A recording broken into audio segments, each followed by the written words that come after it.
Welcome to the Dropship Podcast, where you'll learn how to build and grow a high-ticket dropshipping business and hear stories from successful e-commerce entrepreneurs. Let's kick this thing off.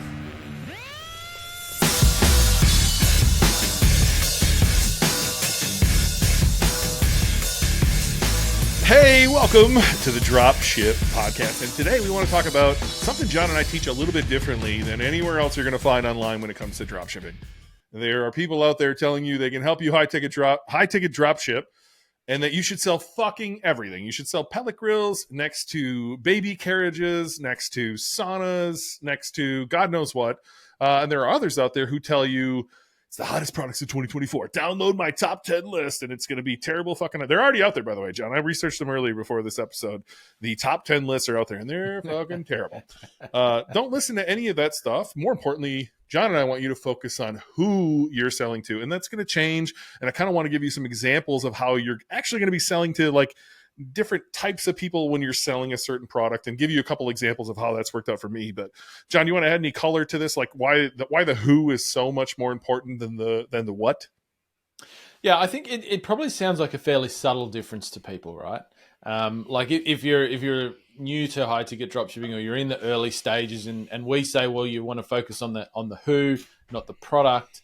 Like it might feel like that's a small kind of shift when you think through it in your mind, but it has far-reaching consequences, and it's more as it's not so much what happens in the very beginning as much as how that is going to influence everything you do in your business for the rest of the time that you run that business. So for me, and particularly when the advice is like just start a general store selling everything. I mean, that's just shit advice, full stop. But what that shows, what both of these approaches show, is that the people who are putting them out there just generally don't have the experience to be talking about it, right? Because you're not going to be, if you start like just a general store selling everything, you can do okay with that with paid traffic, right? But you're not going to do okay with that when it comes to doing things like search engine optimization and like really building a solid business, because that's going to be really, really difficult. And your chances of nailing it are very slim. And the people who are telling you to do that haven't actually done any of that stuff before. That's what that shows. Like they haven't got past just running some ads, which any bobo can do. That's not the real cream in running one of these businesses, right? There's a lot more down the track past that. And when you're just a sell everything store, you're never going to get much past running some Google ads. And then sooner or later, somebody's going to come in and chop your legs off. And you're going to go from maybe millions in sales to very few sales. And we've seen that happen to people so many times, it's not funny. But even the difference between, I think the difference sounds kind of finer between people who say, well, just go and find a product to sell, and we say go and find a customer to sell to. I think the nuance is more there. I think where it might seem a bit more obvious. Once again, focusing on the customer, like businesses exist to solve a person's problem. That's essentially what we're doing, right? Yeah, you'll say, oh yeah, we're selling products. That's what we're doing. We're selling products. I should go out and find a winning product. Blah, blah, blah. No, that's not what you're doing when you run an e-commerce business. What you're doing is solving somebody's problem by providing them an outcome. That's what the product does. A product provides an outcome for somebody that they desire, which solves a problem that they experience. And that's what you're actually doing. So in order to be, and the business that solves the most problems for the most people is the one that's going to win, right? So to fully understand how to solve somebody's problems and provide the outcomes that they desire in the best way possible, you need to understand the person that you serve, right? You need to understand, and people will call this your ideal customer, your target audience, your target customer, your customer avatar. Like there's interchangeable names for this idea of the customer. But if you start with the idea of who is it that my business is going to serve, and you get an understanding of who that person is, then everything flows from that. The products that you should sell flow from that. It's usually not just going to be one single product type. There's going to be a range of product types, which in turn then means your marketing is easier. You have more options to increase your average order value, to increase your rate of repeat purchases from the same customer. All these good things which are required to build a long-term sustainable and highly profitable business flow from understanding your customer, not understanding what's the next winning product or building some big broad store. It all comes from understanding your customer. And that's why we always start. This is where we start when we're thinking about these businesses, is who is the customer that we're going to serve with this business? We ask that question at Dropship Breakthrough before we say, what products are we going to sell? So I kind of want to attack it from a second angle too, of like, all right, maybe you did start with products and you're listening to this and you, God forbid, you took some other course and you love what John and I have to say, and so you come join us. And so I want to give a couple examples of how we break this apart in the business and why it's important. So like understanding who you're selling to allows you to speak to that person. So the guy out there selling everything to everyone has to use very generic language and likely probably just the same shit that they got from their supplier. They're not even being unique about it. Whereas if you know who you're talking to, they have very different problems depending on the person, and you're going to want to speak directly to each one of those avatars. Or more likely, hopefully you start narrowing down on, I only want to serve these types of avatars because one's probably going to be more profitable than the other. You are still going to sell to some of the others, but I think you should focus a little bit. So I want to give you a couple examples. So the first one I'll give you is actually an old business that I was a part of, and we were selling golf simulators. And so if you can really think about who's buying golf simulators, your first thought is golfers. And that's not wrong, but there are many different types of people who are golfers, and you're going to talk very differently to the different types of person that is a golfer. And so I'll give you some examples. So one of the first avatars we discovered was someone, by the way, I love alliteration. So you're going to find a lot of alliteration here, which is using the same first letter, I believe is how you describe that. So the first avatar that we discovered was Man Cave Mike. I'm sure you can already get an idea of who Man Cave Mike is in your head, right? He has his basement getaway. He's probably got beer signs on the wall, might have a kegerator down there, probably a foosball table or a pool table or ping pong, or he's got his little man cave, right? And likely a giant sectional with a enormous TV where he can watch the game with his bros, or he can go hang out, right? And he wants to have a golf simulator down there to be part of his man cave. He has a very different want to this golf simulator than some of these other avatars. So I'm going to move on to the next one so we can contrast this, right? Number two that we discovered was Old Man Eddie. And Old Man Eddie wanted one of these golf simulators, not for his man cave, not for his buddies to come hang out. He wanted one to stay active. And so he could go in the mornings, the 6 o'clock Tuesday crew, and play 36 holes of golf and, drink a couple beers at noon. But then he got home and he still wanted to stay active. He wanted a way to keep moving. And so he had a golf simulator in his house, a way to get away from his wife, we heard a few times, to go hit some balls and just really stay active. Okay, so contrast that to Man Cave Mike. You're going to say very different things to those two people. Now let's throw in a few more. One was Fatherly Fred, who he wanted to spend more time with his kids, but rather than look at Pokemon cards, and I can relate to this one, he wanted to play golf. And so he got a golf simulator. And so the way we would speak to him is very different. Again, he wants to spend time with his kids, spend more time with your family, help your kids get into the game.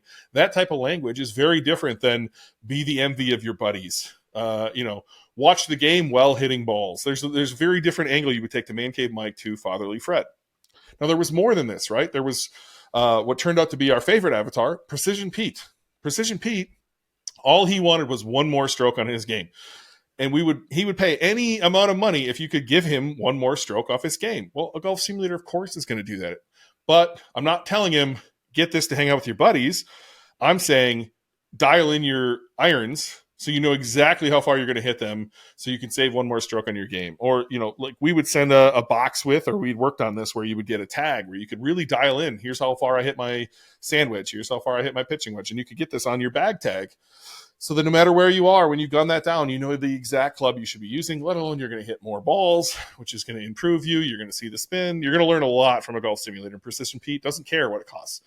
And they would also buy very different versions of the product we had, right? Man Cave Mike would likely buy the cheaper version, where Precision Pete, he's buying the top of the line on his cell phone at 10 o'clock at night, laying in his bed while he's thinking about golf. He's not thinking about anything else. And so if you think through those different avatars, we're using very different language on our product pages, on our landing pages, in our ads, in our remarketing. We're cycling through that remarketing to show a picture of a dad and his kid. Oh, that didn't get clicked. 2 days later, we'll show a picture of an old man playing, maybe his wife in the background barking or something like that, right? And the next one will show a nice man cave. And the next one, we might show somebody's hitting in the simulator and a scorecard going down, right? Like -1 or birdie next to it or something like that, right? Very different language for these different avatars. So if we just advertise to golfers, what might we do? Probably going to hit Precision Pete, maybe talk about scores, talk about metrics, talk about features, probably not benefits, right? And Man Cave Mike has different benefits. The golf simulator gives him a different benefit than it does Old Man Eddie, then it does Fatherly Fred, then it does Precision Pete, then it does CEO Sam, I believe is our other one. Hey, remember Holly? Yeah, episode 212. From $0 to $500,000 in 5 months. Holly is one of our best students, and you can hop on a call with her right now at dropshipbreakthrough.com/call. If you're listening to this, I know you're thinking about starting your own high-ticket dropshipping business, and what better person to speak to than Holly, who is a shining example of what can be done starting your own business. So hop on a call with Holly, see if joining Dropship Breakthrough is right for you. dropshipbreakthrough.com/call.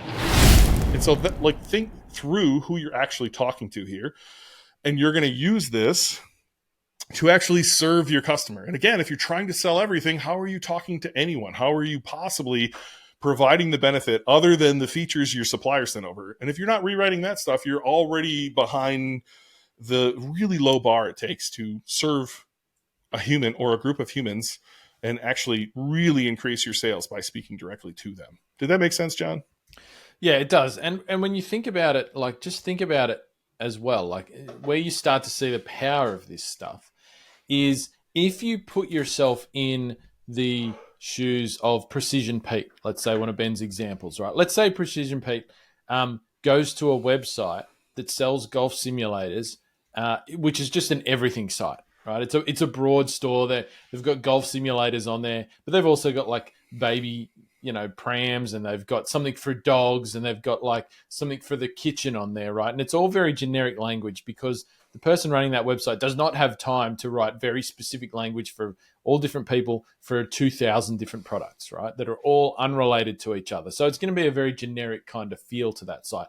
And then he goes onto a site which is built, more specifically and narrowly around, golf simulators and maybe some related products to golf simulators. And he sees language in the marketing on that site, or, he gets on their email list and gets emails, or he sees retargeting ads or whatever it is. And he's seeing specific language that talks about the exact things that he is interested in, like adding that extra stroke to his game. And that pervades the whole experience of that site. Where do you think he's going to buy from? Like, seriously, ask yourself this question. You probably have an interest, right, that you pursue in life. So just replace the golfing example with your interest, and just think about, if I went to a site or I had touch points with a site and they were just like clicked with me because they felt like they understood me because of the language they were using and what they were saying to me and what they were highlighting about the products to me, would you be more likely to buy from that site than just any old store that sells all sorts of things and doesn't appear to be really interested in what you're trying to achieve? Like, you would buy from that site. I know for myself, if I'm going to go and buy a surfboard, I'm going to buy it from a website that appears to understand something about surfing rather than just a department store type place that sells a couple of surfboards. I'm never buying a surfboard there. Never, ever, ever am I going to do that. I'm always going to be drawn like magnetically to websites that appear to get and understand surfing at a deeper level.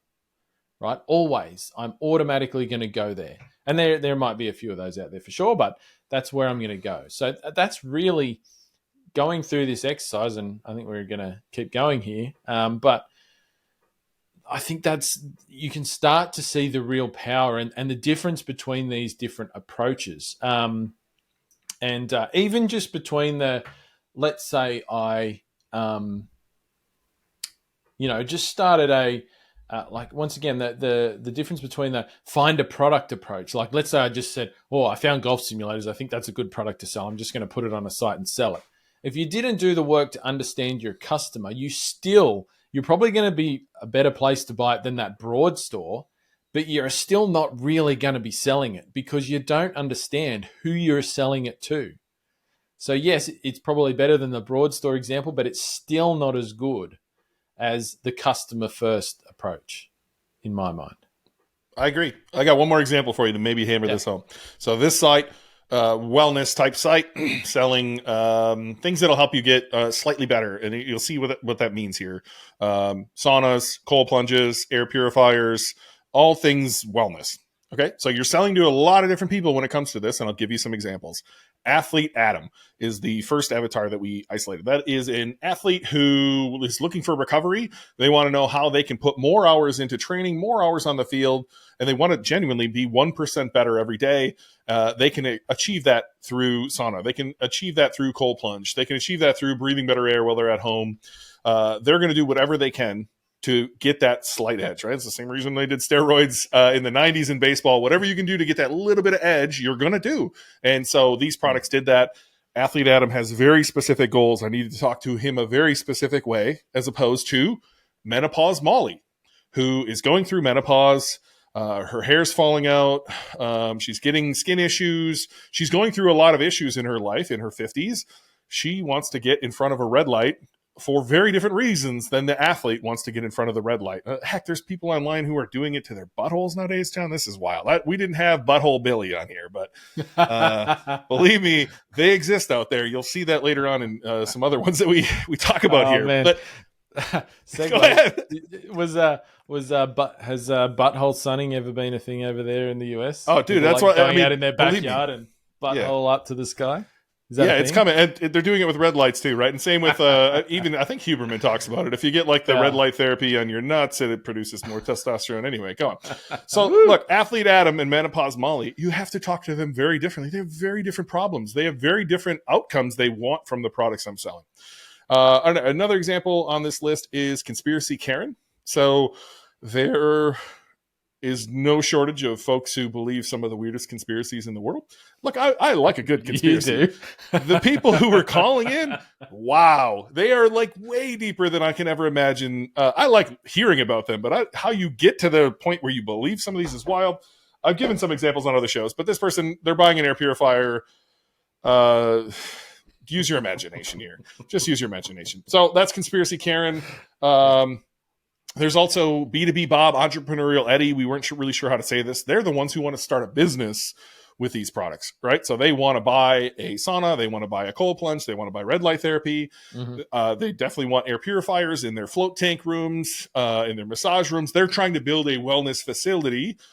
And again, we get this question a lot. How does B2B marketing differ? They're coming in on similar search terms, but I have to speak to them very differently to help them know that I'm here to help them build out their facility, that they're buying the best they can possibly buy, that this is going to hold up to commercial use. I'm using very different language than I am for Athlete Adam, Menopause Molly. We also had ones we didn't want to serve on here. Wellness Willie is somebody who they're not going to spend top dollar on these products. They're going to buy the cheaper stuff. Maybe they live in a tiny home. I dealt with very similar feeling people when I sold tiny home products.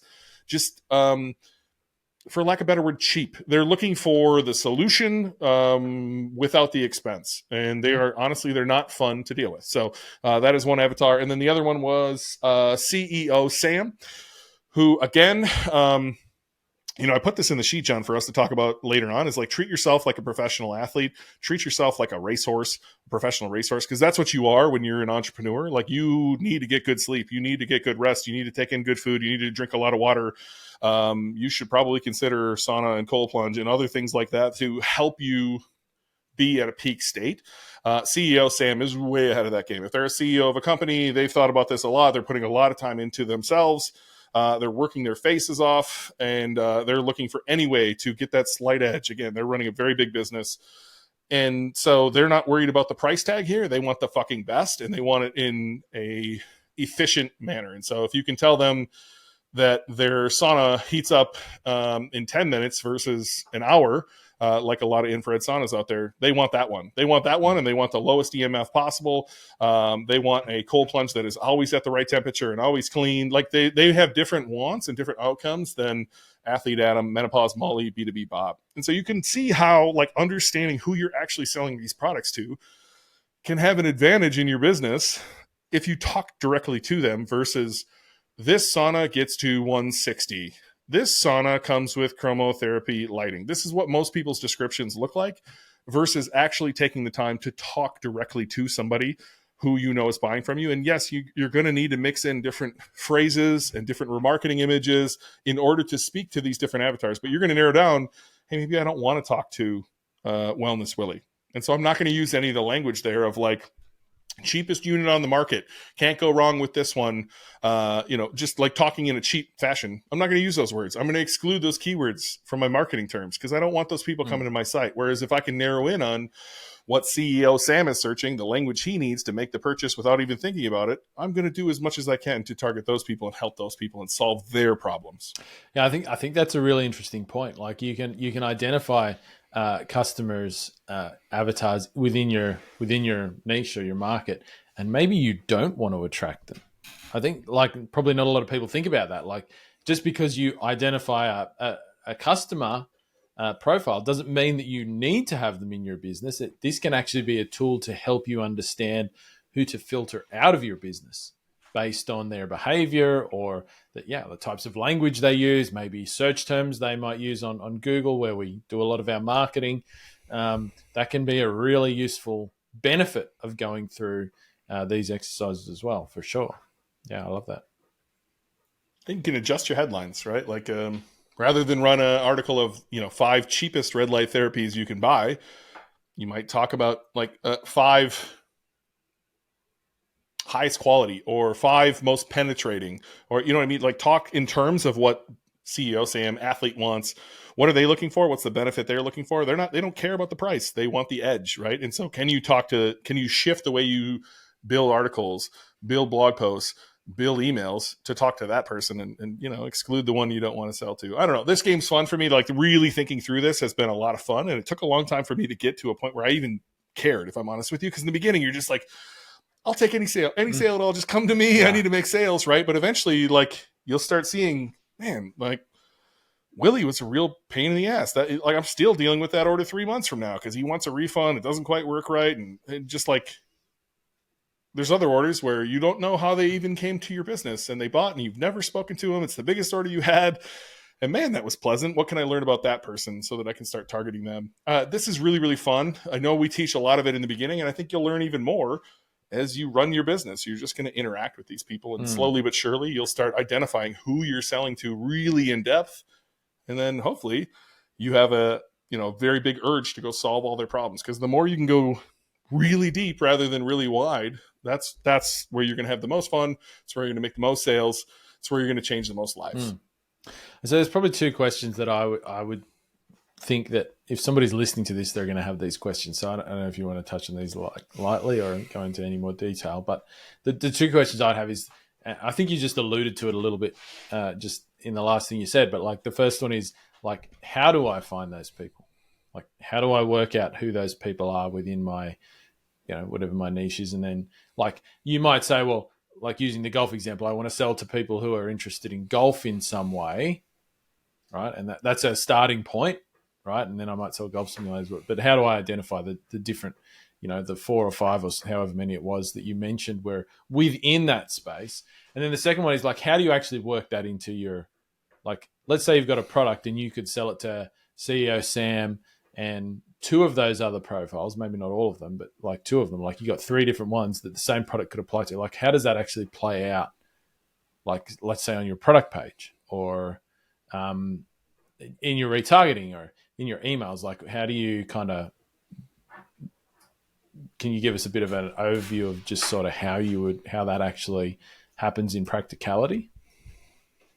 Yeah, I think in my experience, which is all I can speak to, is you're definitely going to figure this out as you go. You can make some guesses in the beginning. You'll likely, you do some research, hop in some Facebook groups, listen to how people talk, understand their problems. Heck, I bet ChatGPT could solve this if you gave it the right prompt as well. but you're going to learn a lot as you go, just speaking to your customers. So I think early on, a lot of people want to like outsource, right? Let me find a VA to answer the phones. Hell no. Answer your fucking phones for like a year and ask them every question you could possibly think of. Learn more about the people who are calling you and how you can serve them. And in the end, you'll be able to do what I'm about to say next, which is like implement that into your copy, right? And so if you can get lifestyle images that show the perceived benefit to each one of those avatars and sprinkle them throughout your description on your product pages, great. If you can adjust your headlines to not just say product name benefit, product name overview, and instead like actually tell a story with your headlines so think about the features of the product. This is like gets to 175 degrees. Great. That's a great sauna that gets to 175 as an infrared sauna. So that whatever you say after the word so that should be your headline, right? Because that's what people actually care about. They don't care about it getting to 175. They do, but they want to know the benefit, right? Huberman talks about if you sit in a sauna above 170 degrees for 20 minutes a day, 4 days a week, it reduces your all-cause mortality by 50%. If your headline said gets to 175, or if I said reduce mortality rates by 50%, which one grabs your attention there? Obviously the benefit one, right? I think your opportunity to talk to these people comes best in your headlines, in your copy, and kind of varying that throughout your description. Again, you're going to narrow this down as you go. You're not going to want to talk to all of them in the first place. And then remarketing is the easiest place. The reality is most people don't buy on first touch. So you need to be in front of them one more time. And that's going to happen through remarketing. Facebook's beautiful for this. You can target very small audiences and you can cycle your creative. So for 2 days, I'll go back to the golf one. For 2 days, if I show you a picture of a man cave and I'm actually talking to Precision Pete, maybe he clicks, maybe he doesn't, but that's a fucking touch point. He saw our brand one more time. That's great. And it's going to take 20 plus touch points to convert a sale. He's probably going to see that ad 7 times for 2 days. That's 14 touch points that I didn't pay for either, by the way. I'm just getting in front of him. The next 2 days, he sees, pictures of a father standing on the mat with his kid and some language around fatherly Fred. And maybe he's fatherly Fred, maybe he's not when he's Precision Pete. But again, it's just another touch point. He sees the golf simulator again. He's thinking about it again. He sees us again. And then 2 days after that, we cycle Precision Pete for 2 days. And we might even do that one first because we know that's our favorite avatar, right? And we want to reach those people fast. But if he hadn't seen it before that, he has all of those touch points.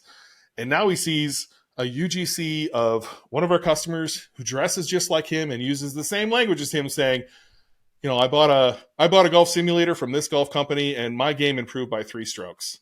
Or he sees a picture of a guy receiving dollars from another guy in a golf cart and it says something along the lines of, win the weekend bets with this golf simulator. Or it talks about or shows a scorecard with a few extra birdies circled and it says thanks to the company that I'm purchasing from, right? Just get in front of that person and speak directly to them. And you can do that really, really well through remarketing.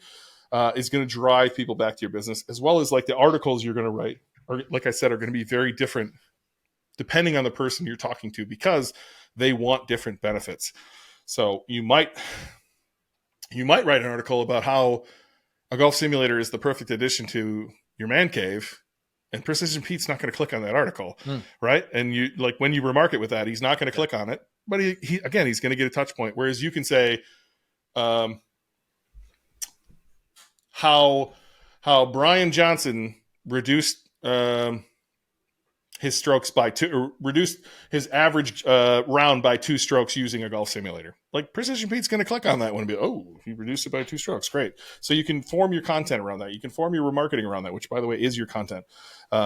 You can form your emails around that the same way. Again, some people are going to read some emails, some people aren't, and you're going to adjust your headlines accordingly and talk to different avatars. And so, but this is like part of the fun of business is solving this problem because your business is different than my business, is different from Sally's business, is different from Bill's business. And once you solve who you're talking to in your business, your sales are going to start exploding. I promise you that because you're going to start talking directly to them. Your conversion rate's going to go up. Your ad costs are going to go down because your conversion rates went up. Your CTR is going to go up because you're talking right to the person. Things are going to start moving in a great direction once you solve this problem. Thanks for listening to the Dropship Podcast. You can find all the show notes for this episode at dropshippodcast.com. And if you're ready to take the next step in your dropshipping journey, we invite you to join us inside Dropship Breakthrough, where John and I will walk you through step by step in starting your own high-ticket dropshipping e-commerce business. But that's not all. Dropship Breakthrough will also teach you everything you'll need to know to grow your business and take it to the next level. So head over to dropshipbreakthrough.com and sign up for our free training that will help you take the first steps towards building and growing your own profitable high-ticket dropshipping business.